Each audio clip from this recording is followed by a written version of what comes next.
Hey everybody, welcome back to another segment of Coffee and Connections with the Chief. I'm Chief Dean Rondeau with the Wolfeboro Police Department. And to my left is my able-bodied executive officer, Captain Mark Livy. And can you believe, Captain, it's the month of December. I can't believe it. Where did 2021 go? It's just amazing. This year's sort of flown by, and the year's been, I think, pretty good to the Wolfeboro PD. We've been very busy this year, busy in a good way, and so everything has really gone well. So December in Wolfeboro is a really special time. A lot of Christmas and holiday festivities that are occurring. You have holiday pageants at the school. You've got Santa's hut has been delivered by Crowls. I was down there the other day in November when that was being delivered, and that'll be in operation here shortly. So be mindful if you're traveling about and you see the kids and the families lined up for Santa's hut. You've got the first night activities on the 31st of December. Of course, you got New Year's on the 1st, rolls around pretty quick. And of course, obviously, you have Christmas holidays, and you got the busy shopping season for downtown Wolfeboro. So I just want to put a plug in there for our local vendors and for all of our citizens listening to this. Shopping local is very important. It's something that I do. I always try to get my family and friends gifts in and around Wolfeboro and the Wolfeboro area and the greater Wolfeboro area. I think it's just extra special. People appreciate it, and I want to support our local vendors as much as I possibly can. So I know you have lots of choices in shopping. So when you do shop local, and see if you can find that special gift for that special someone here in town first. At least give them a crack at it, and then if you have to go elsewhere, you have to go elsewhere. But shop local as much as you can. I think that's really, really important. Support our local vendors and our local business community. That's really important. So in terms of December, we're well into budget presentations to the Budget Committee and the Board of Selectmen and the Wolfeboro Police Commission, and we're moving forward, and everything is going well. I have no major issues. My budget this year is awfully benign, so it's a good, strong, tight budget. And we're really looking forward to 2022. So more to follow on that, but we weren't asking for any major appropriations this year. So that was really good. Winter weather will obviously the skies turn gray and the snow start falling. We had a couple of snow squalls there in November, if you remember. The snow came early, and I think it's because people are prematurely decorating for Christmas. So you know who you are, so you need to stop that. But in the meantime, all levity aside, folks, just be mindful of the winter snows coming in. I can't state that enough. Keep an eye on the weather, and that'll keep you safe. Operationally, I'm going to turn it over to my captain now for an operational update. Captain? Thanks, Chief. Just one thing before I get into the PD and dispatch. With the holiday coming and all the festivities and the stay-at-home, the parties that you will have, please have a designated driver. We will be out in force, especially in the holidays. We are out every day, but the holidays we will have extra officers on due to there's a little bit more activity during those holiday times. So have a designated driver, be safe, and get yourself home safe. So let me get into what we're going to do, because there isn't much change going from November to December with the operations with our police departments and dispatch. So I actually brought some real data. Data's fun. Yes, you did. Yes, you did. So I just kind of want to get this out there so everyone's seeing. Some people like data, some people don't like data. Sometimes it's hard to understand the data, but I'm just going to shoot some things out there and put some numbers out there so everyone understands how our operation and how busy our officers are out there, especially compared to the previous years here in Wolfeboro. So this year, so far, so this is the date, because we record this in November for December, so this is up to date from November 17th. So that's the day we are right now. But so the incidents Wolfeboro has right now for our police department, we're up to 535 incidents. What's that mean? So that's how many cases our officers are taking in a year so far this year and investigating. So that's how many investigations they do have. And it's broken down to each officer depending on their shifts. And if they're working midnights, yes, they probably have less than the ones that are working days and nights. But we work rotating shifts, and everyone gets the fun out of every shift, which they love, I tell you. So, so right now, incidents in 2021 is 531. The arrests up to November 17th and for our police department right now is 327. How many motor vehicle stops have we conducted this year is 2,621, and I'll break that down a little bit better for everyone to understand what that means. And accidents this year, which is actually really down, and that's what we want to see. We don't want to see accidents, is 113 so far going into the month of November. So compared to previous years, 2020, which we call this is pretty much the COVID year, how we call it, due to the fact that there is going to be less stats due to everyone being inside. There was some closures in the state, and we changed our policies. Motor vehicle stops were way down due to the fact of we didn't want our officers to have contacts because we just didn't understand the virus, and there were no vaccines back then. And so we were living in a different world and learning as we kept on moving on with our operations. So we changed a few things to protect ourselves and the public all together. So last year, and this is for the entire year, we had 529 incidents. So look at this year so far, we have 535, and we're only in November. The arrests were 277.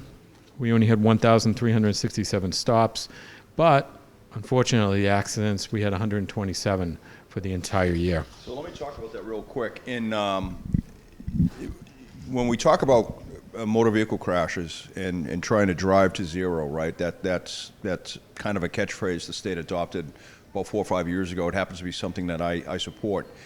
And what we're trying to do is get these motor vehicle crashes down to as close to zero as possible. The 127 to 113 in 2020 was 127 motor vehicle crashes. No, those are real, honest-to-goodness motor vehicle reportable crashes. The 2 cars hit.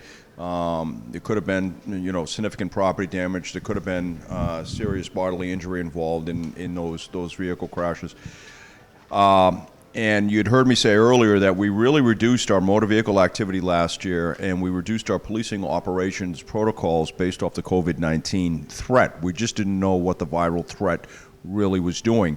So our officers were really only stopping the most egregious offenses that they saw, and they weren't actively patrolling and looking for things like inspection stickers or unregistered motor vehicles. We backed off of those violations and looked only for the most egregious. So stop sign, red light violations, very egregious speed violations, so forth. We knew we had a job to do, but we needed to change our interaction with the public because we were trying to keep the police department open. We're trying to keep everybody safe, and we didn't want to be part of the spread of COVID-19.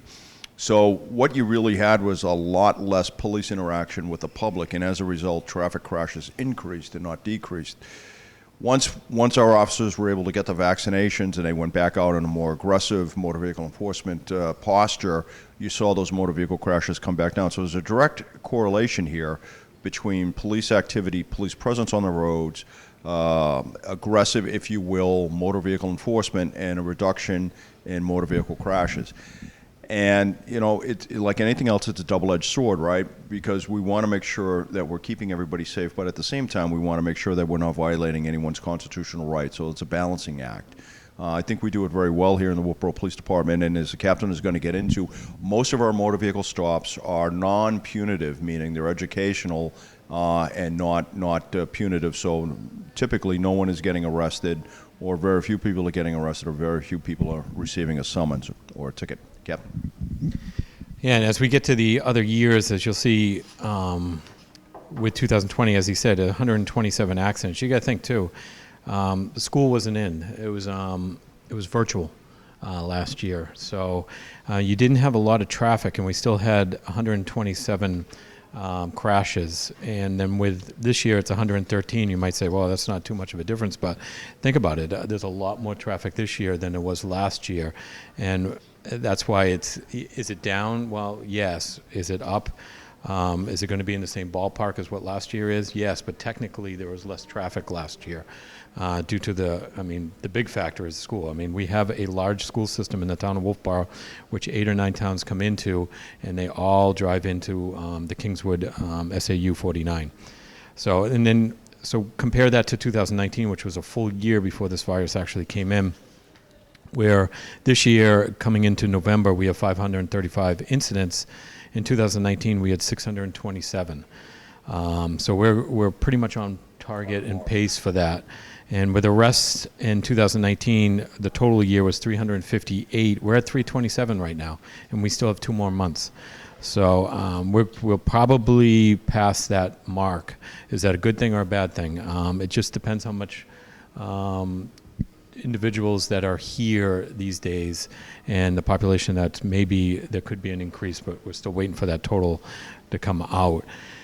Citations, which is motor vehicle stops, not everyone's getting a citation. It could be just a warning, and I'll get into that. It was 2,326 stops in 2019 with 150 accidents, crashes. So we have a lot more traffic back then, so that's where that the motor vehicle crashes come in there. So let me get into what a citation is. So yes, our data shows citation, but it isn't everybody actually getting a citation, an actual written citation to them. So right now in 2021, like I said, we have 2,621 motor vehicle stops. 2,387 of those are just warnings, educational, and 178 were actually giving citations. So if you look at that, tickets that you had to pay civil and pay the state. That goes to the state of New Hampshire. It doesn't go to the town of Wolfeboro, it goes to the state of New Hampshire. That was only 178 actual citations or tickets that were giving out of 2,389 warnings. So that's the ratio is pretty low that you're actually going to get a citation. Last year, which we said was a COVID year, 1,367 motor vehicle stops, 1,176 warnings, which were educational, 161 actual tickets given out last year. 2019, we had 2,326 for the entire year motor vehicle stops, 2,930 and 2,903 were actually warnings, education, where 201 were actually giving tickets, citations. So that's a little breakdown of that. It's if you look at the ratio of that, it's very hard to get a citation. And I can guarantee probably most of those, they could be speed, but electronic devices and your, what are they called? Inspection stickers, couldn't think of it, which he loves. He does see that a lot. So you got to get those inspections out there for your vehicles. So let's go on to what this year going into November. The total arrest, I said, for this year so far going into November is 327. But the total number of offenses committed with those arrests are 1,035. Wow, that's a big difference. Let me explain. So on each arrest, you might have multiple offenses, which are basically, if you have an officer goes out there and gets an arrest, could be for a theft or a simple assault or a DWI, domestic violence. There's so many different kind of offenses that an arrest could come out of. You may have 2 to 3 offenses within that one arrest. That's why your offenses are so high. That's why we have 1,035 of them within 327 actual taken into custody arrests. Now, Has every single one of them gone up to the jail? No, they could give out a hand summons to that individual and release to a family member or a friend at the police department, or they could actually walk away from. Yeah, they could walk away from the police department or the incident at the scene. So it all depends on the circumstances. It all depends on the officer's discretion on what that individual is doing at that time. So last year, as you know, 2020, COVID year, we only had 277 arrests. And with those arrests, there were 780 total offenses within those arrests. 2019, we had 358 arrests. Within those arrests, total offenses were 1,058. Now, if you look at right now, we're at 1,035, and we're only in November, and we got 2 more months left. So I think that we're going to surpass that, how many offenses we're having within each arrest. In 2018, we had 318, and total offenses 943. So what does that data actually tell us? It tells me what I'm looking at. We're getting busier and busier as the years go on, except for our odd year of the COVID year. It's a tough year to compare your other years with, but I mean, you still got to compare it because we were here, we were working, and there's still data that shows on that year. But I just want everyone to see that. Be honest with you, I mean, you can come into the PD, we'll explain this even more, but sometimes data can be confusing to everybody else. I do have also, as that's the operation side for police, I do have the operation how many calls for service the dispatch actually had. So if you want to look at what we had, so this breakdown is from September. So we're only about, 8-9 months in when this data was pulled, because we have to close that out. We have to finalize the dispatch log, which you have to get into almost the end of the year to get the last 4 or 5 months in before we can close that out. So as talk about that real quick. So the data, all this data, and let me just, Captain, maybe you can show some of the charts and so forth that you have here, because the data is actually pretty impressive. If you want to hold it up to the camera. So we have a very sophisticated data program that runs the entire police department, and it's from a firm called IMC, which is an information management corporation, and it really does control essentially everything that we do, from the dispatch side to the policing side, and everything is tied together. So oftentimes what will happen is an officer will pull an offense number or an arrest number based off of whether it was an incident and it's currently under investigation, or whether it was an on-site, on-view arrest, and then he'll or she will be writing reports based off of what transpires. Well, those calls remain open for quite some time because people are going to be calling in, and the dispatchers are running these open calls for that offense number in the database program. That way, all the data is collected, and every so many months, every 3 or 4 months, usually about once a quarter, we'd like to close out all those open calls and complete the case and close it. So that's called finalizing the report. So the reports are eventually finalized, but it's not as fast as you would think, because things happen. Witnesses have to be interviewed, information has to be collected, other agencies have to be contacted. There's a lot of information that's moving back and forth between the Wolfeboro Police Department and other agencies and other persons and so forth and so on. Generally by January or February of the new year, we'll close out the preceding year, and we'll finalize all those reports, and then at that point we can run the numbers. Police departments run on something that is called a call for service. So a call for service could be anything. It could be a citizen calling in for a request for an officer, or they want to speak to somebody because of a potential crime, or they have a question that deals with something that may be a reportable incident, and so forth and so on. So that's essentially the beginning of what generates a call for service. The captain was earlier talking about incidents and offenses. An incident is a single event, right, that occurs, and then there could be multiple offenses connected to that single incident. Same thing with arrest. You could have one arrest, but multiple violations of the law that occur within that single arrest event. Captain? Yeah, so when you see our officers going out there and taking a report, when I say 535, most of those, they need to investigate those to make sure that there is no crime, or if there is a crime, get enough probable cause so they can get a warrant for that incident and make an arrest out of that incident. So that does take time. Some of these incidents then turn into felonies, and that will given over. Some of those are given over to our detective, which are going to take a long time. Maybe the detective's got to go out of town, do interviews. That's where a detective comes involved, because it's easier for him to go outside, which is our detective Emerson, to go outside of town in a vehicle and make those interviews than actually taking a patrol officer who's trying to still patrol the town and investigate a case, but get out of town to do an interview. So with felonies, and I used to investigate felonies quite a bit when I was a younger patrol officer and sergeant and lieutenant.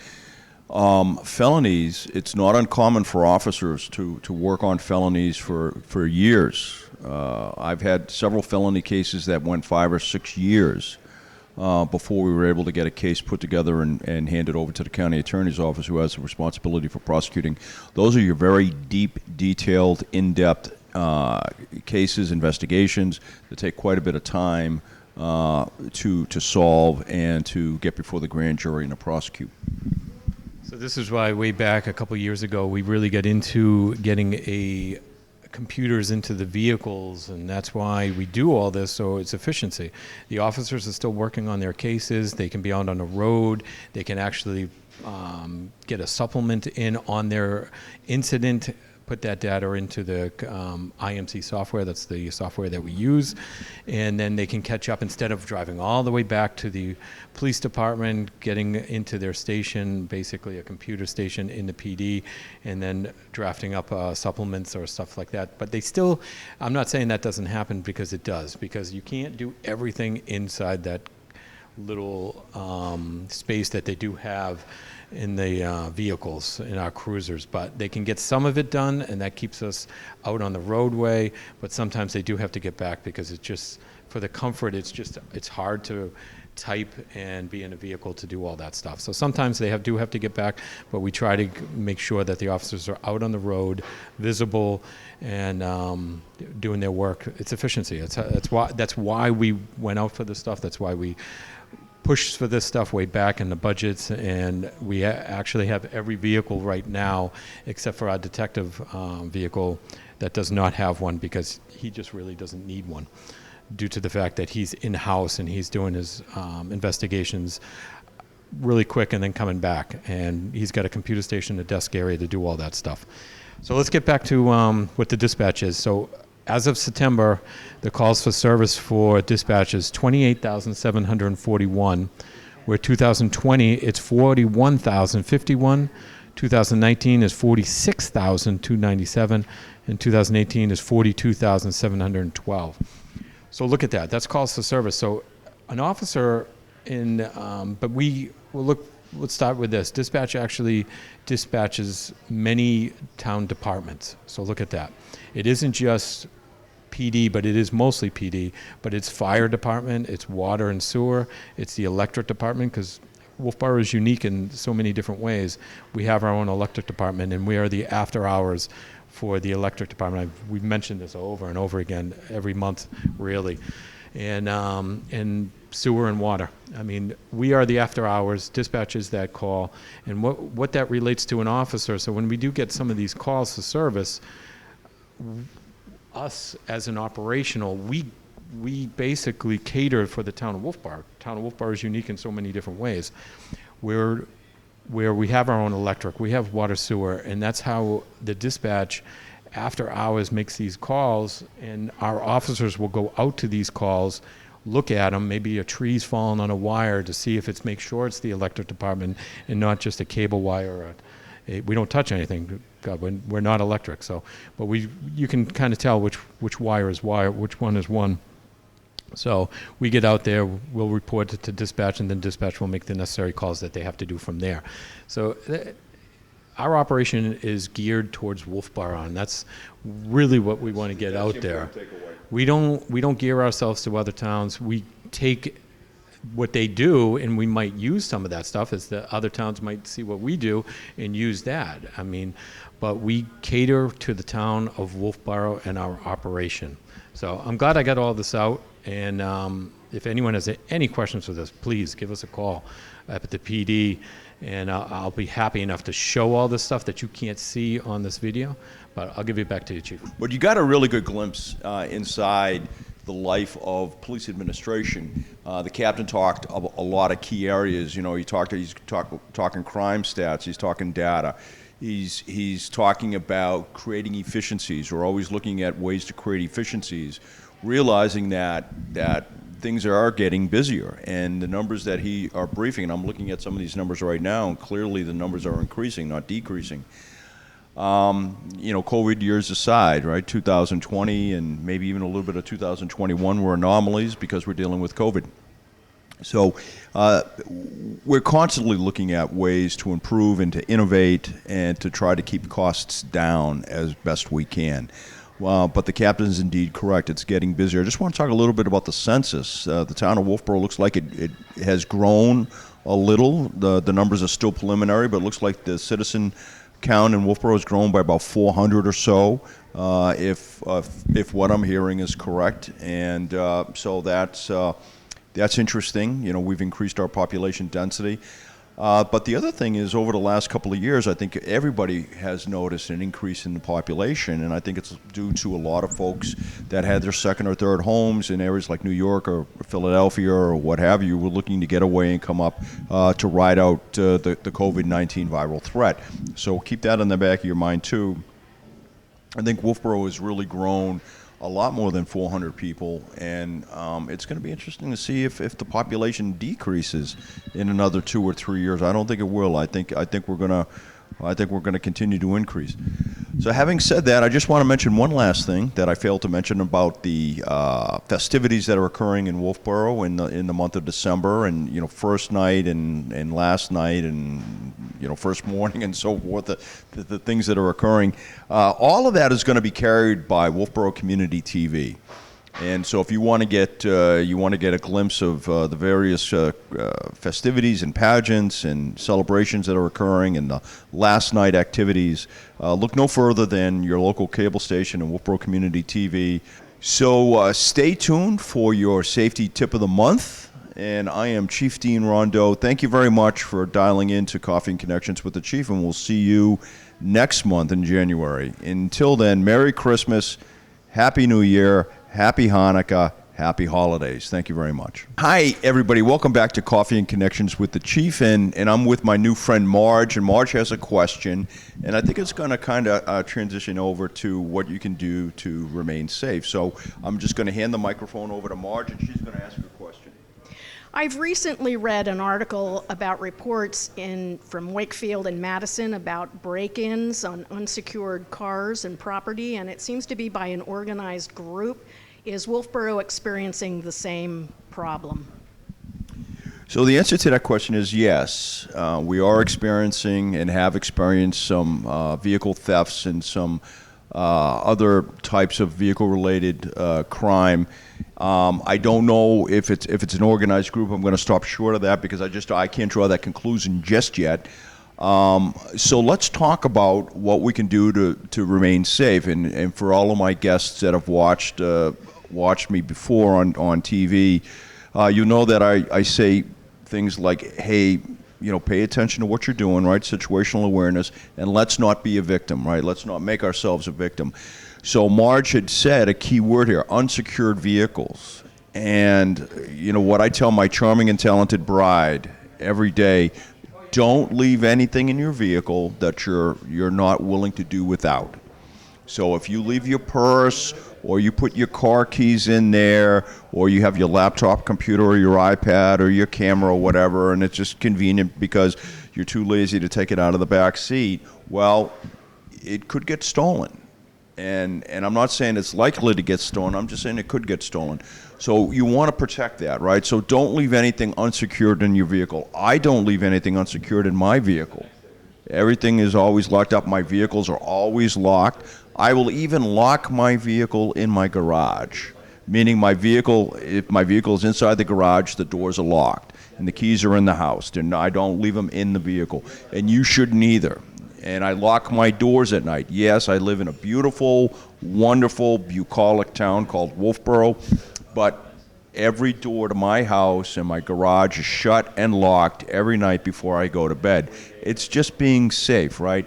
And I remember when I was in the military, we used to say, hey, we put locks on wall lockers and on foot lockers because we want to keep honest people honest. Okay, and that's probably a nice way to think of it.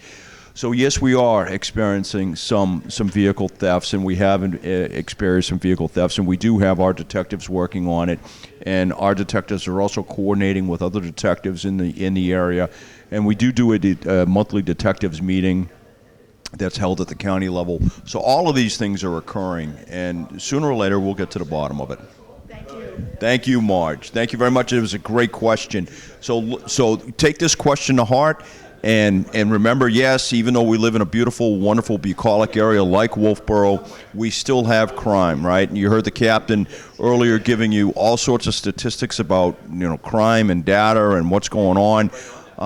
We still have crime, right? And I'm not saying this is a crime-ridden community. That's not what I'm saying at all. I'm saying we have bad things that happen, and we get paid to deal with it. And so, but don't make yourself a victim. Be safe, do all the right things, lock your door. Thank you, Marge.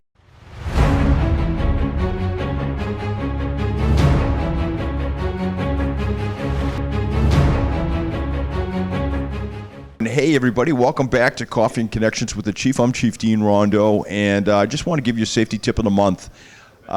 So, sure, we're in December, and the temperatures are dropping, and the snow's going to start flying.